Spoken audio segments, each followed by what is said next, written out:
Exploring the phrase, bed down. Hello, dear learners. Today, we're going to delve into the English phrase, bed down.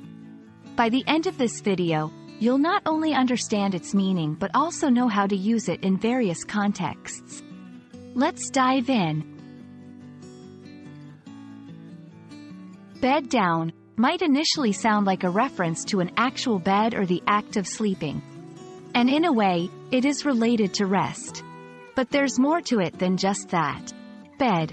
In this context, bed is used as a verb. It's an action. Down. This word is often used to emphasize the position or direction, like in sit down or lay down. When combined, bed down means to settle or make a place to sleep. It can be temporary and doesn't necessarily mean in a bed. For example, someone might bed down in a tent or on a couch. To understand better, let's look at some example sentences. 1. After a long day of hiking, we decided to bed down next to the river. 2. This means the hikers decided to set up a sleeping place by the river. 3. I don't need a fancy hotel. I can bed down on your sofa. 4. Here, the speaker is saying they can sleep or rest on the sofa. 5. The city opened several shelters for people to bed down during the winter storm.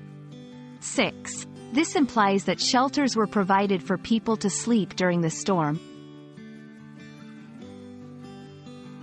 There are phrases that can be somewhat related or convey a similar idea.